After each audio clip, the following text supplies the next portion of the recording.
Hello, welcome back. In this session, we are going to talk about the univariate analysis. What is univariate analysis? How do we go about doing univariate analysis? So with that, let's get started. So let's begin with some basics. What is univariate analysis? It is a process of examining a single variable at a time in isolation so that we can better understand its behavior. We are not yet looking at the relationships or dependencies with other features or correlation, all the stuff, just focusing on one column at a time. So if you see, like, it helps to reveal important patterns in distribution, such as where the values tend to cluster and how they are spread out. It also surfaces shape characteristic like skewness or peaks and let us catch outliers easily.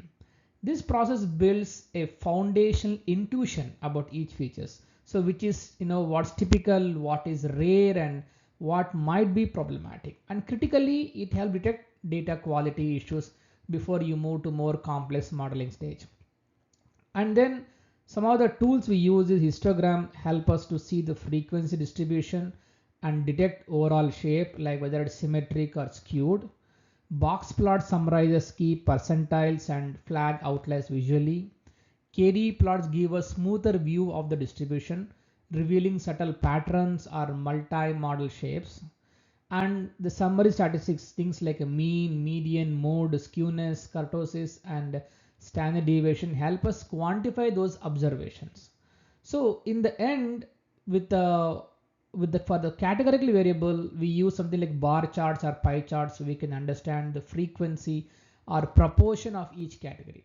So for example, frequency table help us quantify those counts. And if you are doing classification, class imbalance becomes obvious immediately, a key insight before model training. So in summary, univariate analysis is where you first meet your data. It tells you what's a typical, what's unusual, and what to pay more attention in later stages. So when we talk about understanding a variable during a univariate analysis, we are really trying to understand its distribution, how it values are spread across range.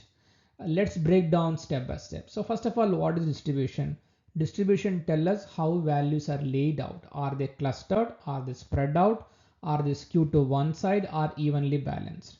So when we analyze distribution, we are looking at central tendency, which is mean, median, and mode. Or we are looking at dispersion or spread, range, standard deviation, and also shape characteristic like skewness and symmetry. So we're trying to uncover the underlying patterns the data might hold, pattern that can hint at data issues, some business insight, or the risks the model will have due to this type of skewness or this type of outliers in the data. So then the distribution analysis helps us to answer the fundamental questions like, is data centered or skewed? Are values clustered tightly or widely spread out? Are there spikes, dips, or outliers? These are the kind of questions we need to ask before applying any algorithm, because if the data is severely skewed or has extreme outliers, our model results could be misleading. Then we use a visualization tool. So we use different plots to answer these questions. Histogram shows how often values fall within a specific range. KD plot gives us a smooth probability curve over a distribution, great for spotting subtle patterns. And box plot help us quickly identify the outliers, right? So each of these tools give us a different lens into the same variable, and using them together provides a well-rounded understanding of how the data behaves. When we talk about the variable central tendency, we are trying to answer one core question. Where is the center of the data? And the answer depends on how the data is shaped. So we are in the most common measures of central tendency is mean, median, and mode. So what is mean? We all know this is an arithmetic average. We sum up all the values and divide by how many we have. So the mean works well when the data is symmetrically distributed with no extreme outliers. But it is sensitive to outliers. Just one very large or small value can drag the mean far away from the center in either directions. Next is the median. This is a median value when the data is sorted. The median is especially useful when your data is skewed or extreme outliers because it is not influenced by extreme values. For example, say you have something like income data where a few high earners could distort the average. The median gives you much better sense of what is typical. And finally, mode. The mode is simply the most frequent value in the data set. It's most useful for categorical data or discrete numeric features where frequency matters more than the magnitude. For example, take something like the most common product category sold or the most common customer rating is often more valuable than the average. So which one we should use depends upon your data distribution. Use the mean when the data is clean and symmetric, median when the data is messy or skewed, and mode when you're analyzing the frequency or categories. And your choice of central tendency metric directly impacts your conclusion, especially in modeling or decision making. That's why distribution analysis always comes first. Next, let's understand what is the variance and standard deviation. Just look at a simple example in this slide. On the left hand side, we have variance. So variance tells us how far off the arrows land from the bullseye, an average, right? So it doesn't matter if they're close to each other or scattered all over. Variance is just concerned with how far each shot is from the center. So if one arrow hits the edge while other arrow nears the bullseye, the average square distance increases and so does the variance. So on the right hand side, we have a standard deviation. Standard deviation takes the same idea of spread but expresses it in more intuitive way in the same unit as the original data. In this case, it's like asking how spread out are the arrow themselves.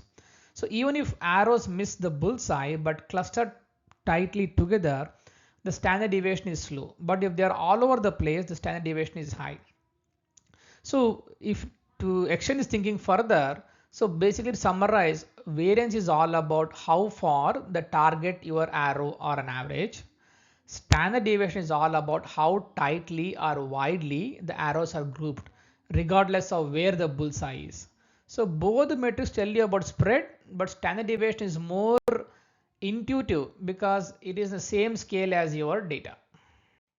So usually once we understand the center of our distribution, either through mean, median or mode, the next question we always ask is how far do values stray from the center?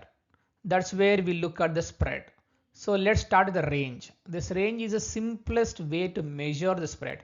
It's just a difference between the maximum and minimum value. In our example, say we are having values like 8, 12, 20. The range is 20 minus 8, which is 12. Which while it gives a quick idea of the span, it's also highly sensitive to outliers. It doesn't tell you anything about the values in between. If you have some really big value, then obviously this is going to be off the mark. So next comes a variance. Variance is more robust to statistical measure. It calculates average or the squared difference between each value and the mean. So why we are squaring?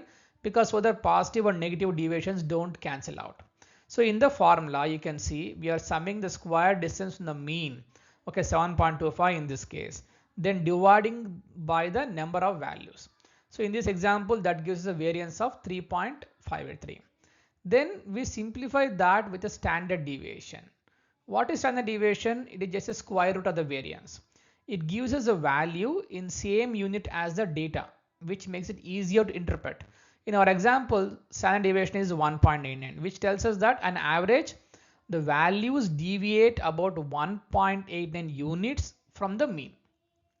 So, and you put this in visually in a normal distribution curve, the standard deviation determines how spread out the curve is. A smaller standard deviation, a tighter, narrow bell shape. A larger standard deviation, a flat and a wider bell. And in summary, use a range to get a quick glance. Okay, but don't rely on that because it is very sensitive to outliers.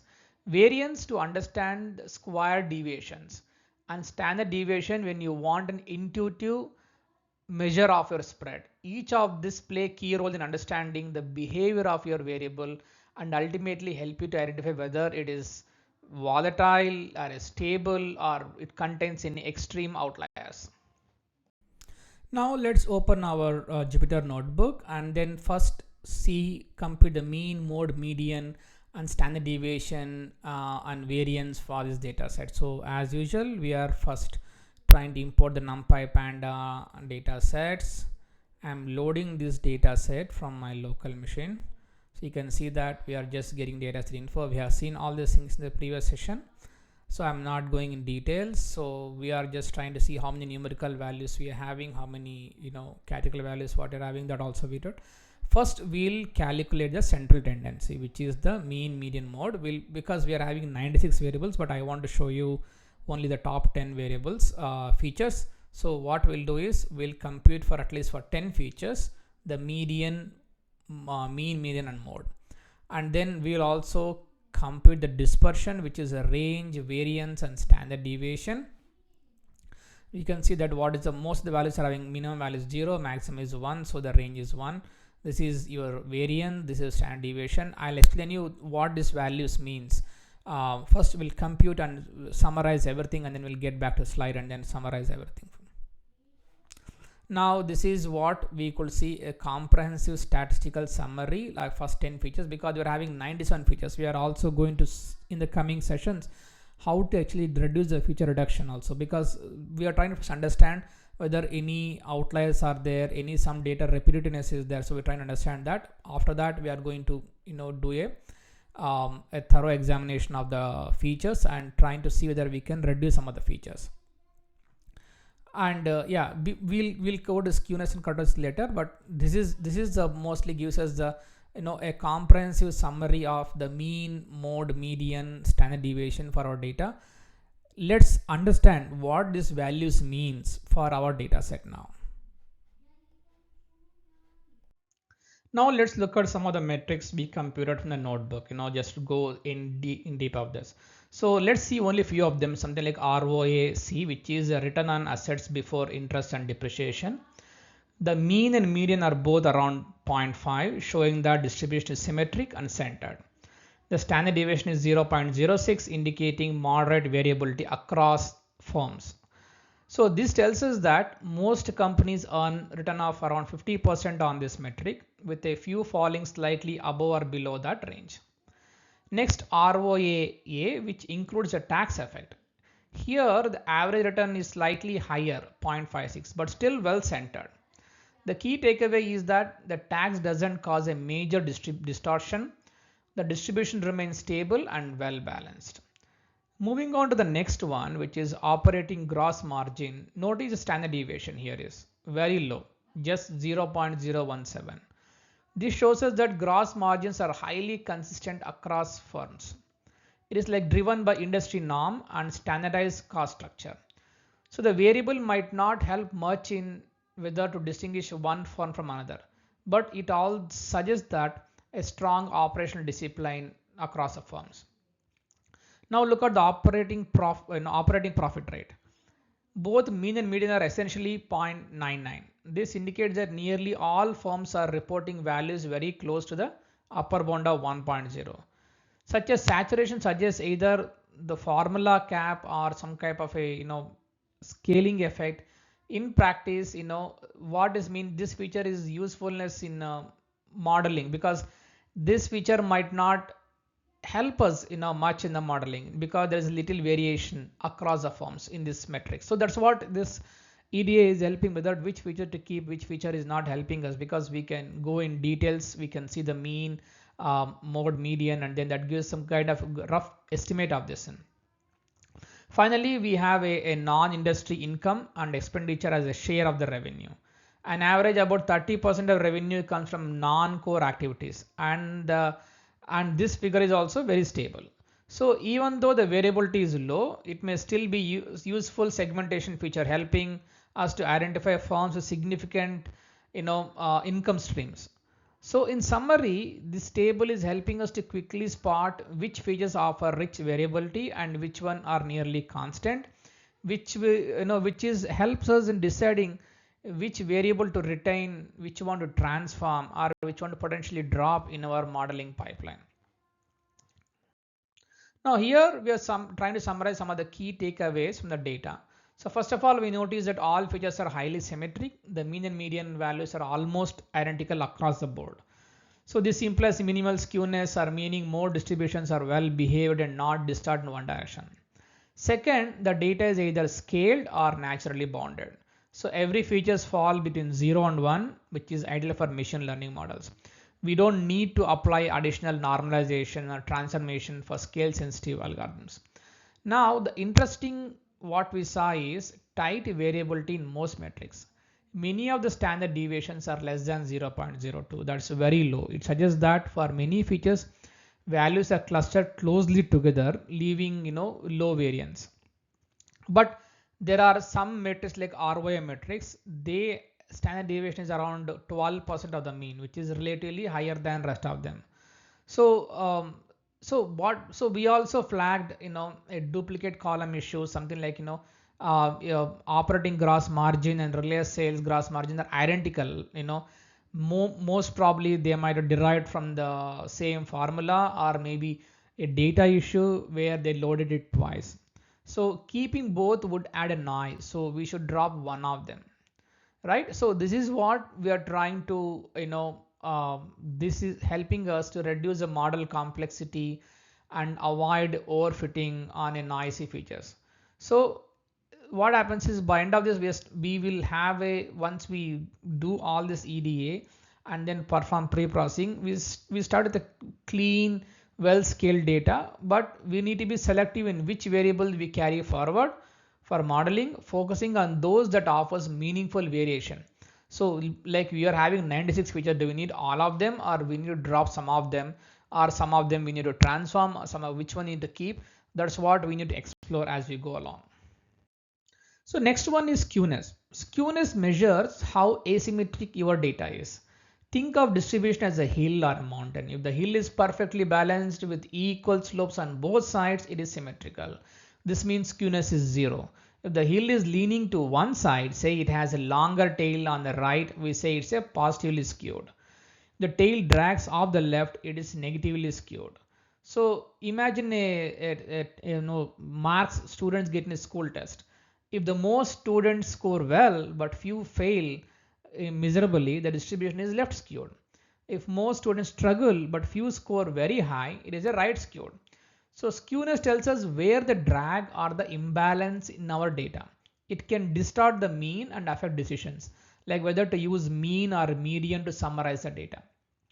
On the other hand, kurtosis tells us measures how heavy the tail of the distribution are compared to a normal curve. So it's just not about how tall or flat the peak is. It is really how about the extreme outliers are in the tail. So there are three types. If the kurtosis is equivalent to 3, which is a normal distribution, which is having a perfect bell-shaped curve. If it is greater than 3, which is a heavier tail, more outliers. If it is less than 3, which is a light tail, fewer outliers. So to give an relevant analogy like what we saw in the previous slide, in archery slide, if most arrows land near the center, that is a normal kurtosis. If few arrows hit way off the target, that is a high kurtosis. If everything clusters clean evenly but not tightly, which is a low kurtosis. So kurtosis tells us how likely we are to get extreme outliers. It's a warning sign that rare but powerful outliers exist in your data. To summarize, skewness is a tilt. It's like is a data balanced or leaning? So kurtosis are there extreme values hiding in the your tail on the left and right hand side. So understanding this help you decide whether you need to transformations or whether your model assumptions hold, or how to interpret the reliability of your data distribution. So next, let's measure the skewness and kurtosis of our data. So we have this function here. So we are going to invoke this scalar shape measure where I'm seeing like how is my skewness and kurtosis for my data, like which are, of course we are having 94 features. We will just try to see like which of the columns are highly left skewed, highly right skewed, or approximately symmetric, or moderately right skewed, or highly right skewed. So we are just going to see that here. So we can see that these are all the column, the skewness and kurtosis. So see, for example, this is approximately symmetric and this is highly left skewed. This is highly left skewed, and we are having some highly right skewed columns. Then we first initially saw only the for some 10 features. Now let's compute the skewness and kurtosis for all 96 features what you're having, and then we'll see some of the observations here. Of course, I'm not printing all of them here, but what we'll do now is we'll try to pick up only highly skewed features from the features what you're having. So we are having 81 features which are highly skewed. Of course, I'm using this function here, the skewness of data. I'm using this sort values by the which are having high skewness and high kurtosis. So we are having total 81 features, out of which you can see that what is the skewness, what is the skewness level, whether highly right skewed or highly left skewed. And we can also separate like which of them are highly skewed versus highly left skewed, right skewed. So we can separate them. Okay, out of these 20 features, which of them are highly left skewed, highly right skewed. For example, these are all highly right skewed columns. We are having 61, and highly left skewed I'm having 20. So out of 96 features, almost like 81 features we are having are highly right or left skewed. So in the coming sessions, we are also going to see the feature reduction. We are going to see like which of the features I really need to do my analysis, and based on that we'll either drop some of the features or maybe transform them. So we are going to see all the things in the coming sessions. So here also I'm just taking another representation of what all some of the topmost left skewed features, topmost right skewed features. So for I think we'll see in the coming sessions how we are actually going to use this data to make some decisions on whether to keep some features or remove some features. So we'll be seeing that in the coming sessions. So when we talk about analyzing the shape of a single variable, histogram is the most fundamental and versatile visualization tool. You might have seen histograms in a lot of places. It is very intuitive way to understand the distribution of the data. So how the histogram works is it works by splitting the data into intervals, which we call bins. So each bar shows how many values fall within that bins. If you see this diagram below, so if you have a bin from 5 to 10, and 5 data points fall in that range, the bar will go up to 5 points on the y-axis. So why this is more powerful is that they reveal the shape of the data. Is it a bell-shaped and symmetrical? Is it a left skewed or right skewed? Are there multiple peaks? So what we call bimodal distributions. In this chart, you can see a smooth curve drawn over the bar. That's a KDE line, a kernel density estimate. I'm going to talk more about that in the coming slides. And it gives us a smoothed out version of the histogram to better visualize the distribution. But even without the KDE, just from the bars, we can see that where the most values are concentrated. So we can either spot the gaps or low frequency bins and identify whether the distribution looks normal or not.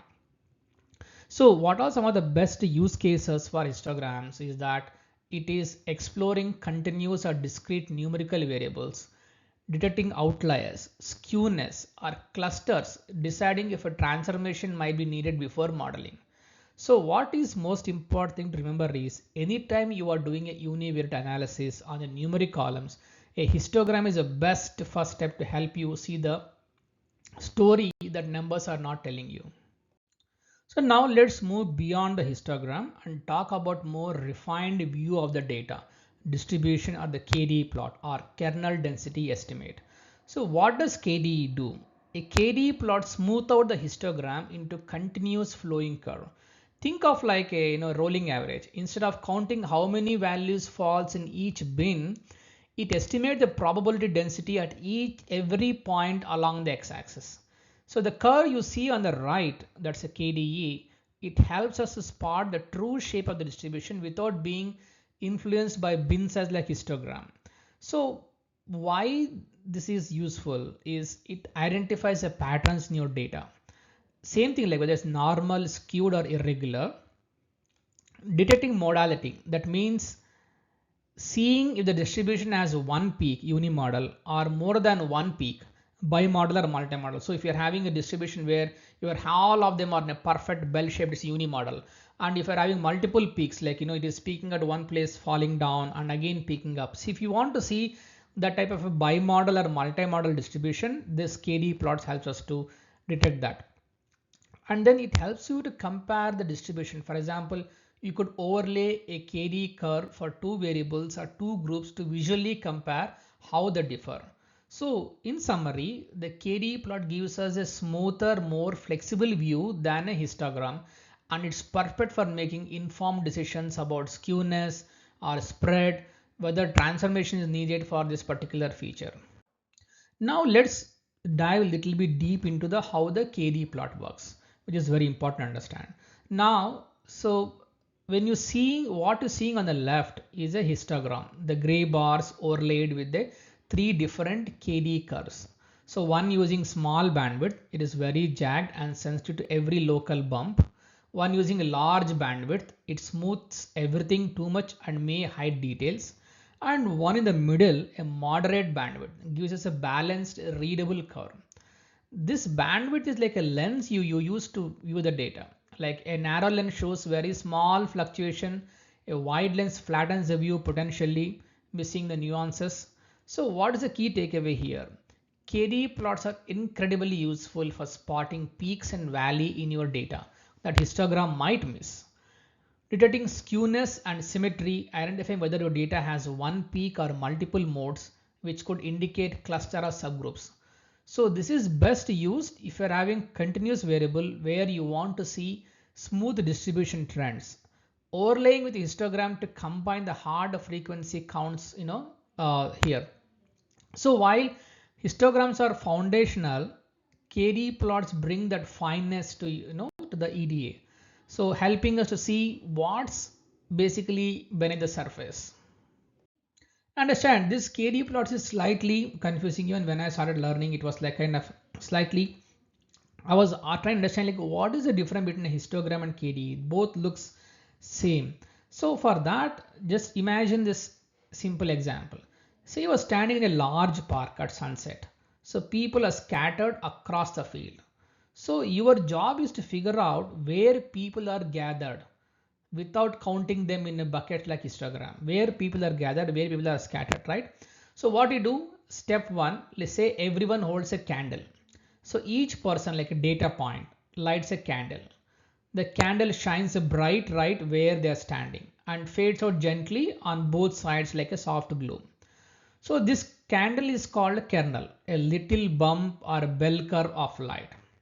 So now what you do is you walk across the field, along the field. Say you walking across the field, say this is an x-axis. And at each step you look around and ask, how much total light do I see from all the candles right here? If you near a big crowd, it's very bright. If people are far apart, the glow is dim. So the total glow at each spot is your KDE value, the estimated density at that point. So now you draw the curve. Now imagine plotting that brightness at each point along your path. You will get a smooth curve that goes up where the people are clustered and down where people are spread across. So that curve is your KD plot. So for example, a histogram might say, I see 5 people between 60 and 70, right? A KD will say, I see a gradual buildup of presence around 65, peak glow at 68, and fade gently at 75. See now what is the difference? You could simply say, I have 5 people from this range 60 and 70, but KD is saying, yeah, same 5 people, but I am seeing that they are peaking at the 68 and then fading gently at 75. And like when it started peaking around 65, when it has reached the peak, when it is going down.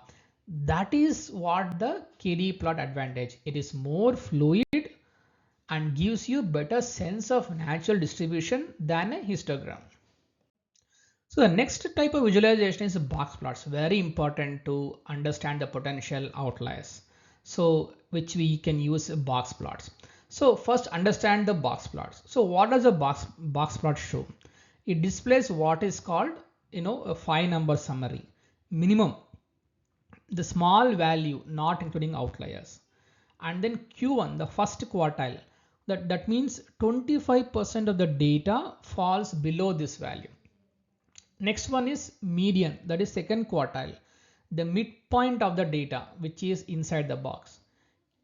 Again Q3, third quartiles, 75% of data falls below this value. Then the maximum, the largest value, again excluding outliers. So all of this packed into a simple box. The box shows a middle 50% of the data from Q1 to Q3. The line inside the box marks the median, the whiskers. They extend to the min and max values that are not outliers. Any dot outside this whiskers are considered outliers.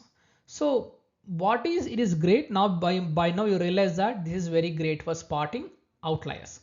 You can easily visible as dots outside the whiskers are your outliers. Skewness, if the box is shifted or one whisker is longer, one whisker is shorter, you know that there is a lot of skewness in the data. Whether there's a right skewed or left skewed, you can quickly spot looking at each box. And then you can compare, you can line up multiple plots side by side like a test score for different classes and instantly compare the spread, the median and outliers, right? So because it summarizes so much about your data, like it tells you about range, it tells you about your center, the spread, the unusual values. Without showing every single point, it is like getting a full executive summary of a variable in a single compact chart. It's just like if you want to present an abstract of your findings, executive summary to anyone, you just don't try to cramp everything, you just show them in visually, right? This is what the box plot is all about. Now choosing the right plot is very crucial when you're exploring your data. So here we are trying to compare the histograms versus KD plots per box plot. So each has got its own strength and limitation. Let's see when to use what. So histogram, this is probably the most familiar. It is great for understanding the frequency distribution and the overall shape of your data. But keep in mind, histograms are highly sensitive to the bin size. Too many few bins oversimplifies the data, while too many can make it look noisy and misleading. And next we have a KDE, which is kernel density estimation plots. So KDE gives you a smoothed version of the histogram. It is especially useful for identifying the peaks and valleys in the distribution. However, you need to remember that your data has to be continuous and it requires tuning in the bandwidth, which controls the smoothness. If you get this wrong, you might miss important details or see patterns that don't exist. And next one is a box plot, which takes a different approach. It doesn't show the full distribution shape, but it summarizes your data beautifully, like a median, quartiles and outliers all in one compact view. It's great for comparing multiple variables side by side. The trade-off, you lose the details about the distribution shape and modality, meaning how many peaks the data has, when you should use which one.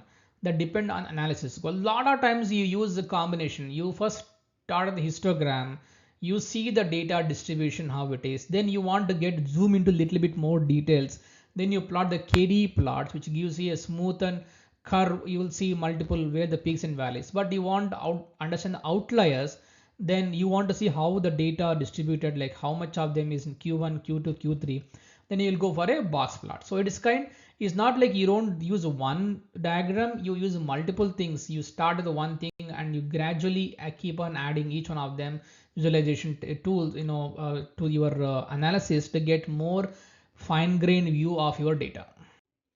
So in the coming session, we are going to talk about bivariate analysis. This is the end of univariate analysis.